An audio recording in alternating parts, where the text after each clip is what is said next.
Hello all. இன்னைக்கு நாம வந்து எம்ஆர்ஐசிஎஸ் எப்படி ஆகிறது அப்படிங்கிறது வந்து பார்க்க போகிறோம். ஸோ எம்ஆர்ஐசிஎஸ் ஆகிறது வந்து பார்த்தீங்கன்னா ரெண்டு பேசிக் ஸ்டெப் தான். பட் அதுக்கு முன்னாடி எம்ஆர்ஐசிஎஸ்னா என்னங்கிறத தெரிஞ்சுப்போம். ஆர்ஐசிஎஸ் அப்படிங்கிறது royal institution of chartered surveyors. இது ஒரு ப்ரொஃபஷனல் பாடி, யூகேவை தலைமையிடமாக கொண்டு செயல்படக்கூடியது.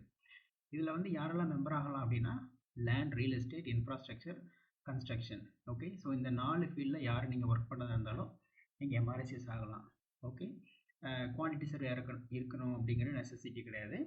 நீங்கள் சிவில் இன்ஜினியர் இல்லை எலக்ட்ரிக்கல், மெக்கானிக்கல் இல்லை எனி டிசிப்ளின், நீங்கள் கன்ஸ்ட்ரக்ஷன்லையோ இன்ஃப்ராஸ்ட்ரக்சர்லையோ லேண்ட், ரியல் எஸ்டேட்லையோ எதில் ஒர்க் பண்ணாலும் நீங்கள் வந்து தாராளமாக எம்ஆர்ஐசிஎஸ் ஆகலாம்.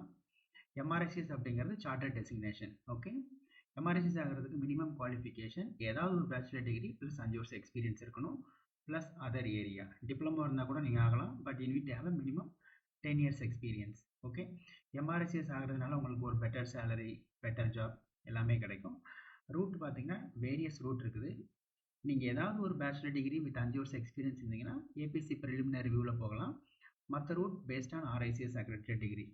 ஓகே, அண்ட் நெக்ஸ்ட் பார்த்தீங்கன்னா இந்த 4 செக்டர் இருக்குது: land, real estate, infrastructure and construction. Next பார்த்தீங்கன்னா பாத்வேஸ் அப்படிங்கிறது நீங்கள் எந்த துறையில் வேலை பார்க்குறீங்க. இப்போ சிலர் வந்து ஆன்கோயிங் கன்ஸ்ட்ரக்ஷனில் வேலை பார்க்கலாம், இல்லைனா வந்து ஃபெசிலிட்டி மேனேஜ்மெண்ட்டில் இருக்கலாம், இல்லை ரியல் எஸ்டேட்டில் இருக்கலாம். ஓகே, ஸோ அந்த மாதிரி நீங்கள் எந்த துறையில் வேலை பார்க்குறீங்களோ அதை பேஸ் பண்ணி உங்களோட பாத்வேயை சூஸ் பண்ணிக்கலாம். உதாரணத்துக்கு நீங்கள் வந்துட்டு ஒரு கியூஎஸ்ஆவோ சிவில் இன்ஜினியராகவோ ஒர்க் பண்ணுறீங்கன்னா கியூஎஸ் அண்ட் கன்ஸ்ட்ரக்ஷனில் நீங்கள் தாராளமாக சூஸ் பண்ணலாம். எம்ஆர்ஐசிஎஸ் ஆகிறதுக்கு 2 பேசிக் சிம்பிள் ஸ்டெப்ஸ் தான். ஃபஸ்ட்டு டிராஃப்ட் சப்மிஷன், அப்புறம் ஃபைனல் இன்டர்வியூ. டிராஃப்ட் சப்மிஷன் அப்படிங்கிறது உங்களோட எக்ஸ்பீரியன்ஸை ஒரு 5500 வார்த்தையிலையும், கேஸ் ஸ்டடி நீங்கள் கடந்து வந்தால் ஏதாவது ஒரு பிரச்சனையை 3000 வார்த்தையில் எழுதணும். அப்புறம் ஒரு 48 மணி நேரம் சிபிடி, அப்புறம் ஆன்லைன் எத்திக்ஸ் டெஸ்ட் வந்து கம்ப்ளீட் பண்ணிங்க. இதெல்லாம் முடிச்சிட்டிங்கன்னா நீங்கள் டேரெக்டாக இன்டர்வியூ போகலாம். இன்டர்வியூவில் வந்து உங்களோட கேஸ் ஸ்டடியிலேருந்து ஒரு 10 நிமிஷம் கேள்வி கேட்பாங்க. நீங்கள் ஃபஸ்ட்டு அதை ப்ரெசென்ட் பண்ணணும். அதுக்கப்புறம் 30 நிமிஷம் டெக்னிக்கல் காம்பிடன்ஸ்லேருந்து கேள்வி கேட்பாங்க. 8 நிமிஷம் மேண்டேட்ரி காம்பிடன்ஸ்லேருந்து கேள்வி, 1 நிமிஷம் எத்திக்ஸ்லேருந்து கேட்பாங்க, கடைசி 1 நிமிஷம் closer. So total 60 minutes. MRICS ஆகிறதுக்கு மினிமம் 6 to 12 months டைம் ஆகும். ப்ரொசீஜர் இருக்குது.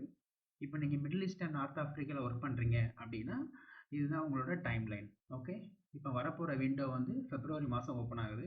அப்போ February மாதம் நீங்கள் சப்போஸ் அந்த டிராஃப்ட் சப்மிட் பண்ணுறதுக்கு ரெடியாக இருந்தீங்க அப்படின்னா நீங்கள் வந்து அக்டோபர், நவம்பரில் ஃபைனல் இன்டர்வியூ எம்ஆர்ஐசிஎஸ் வாங்கலாம்.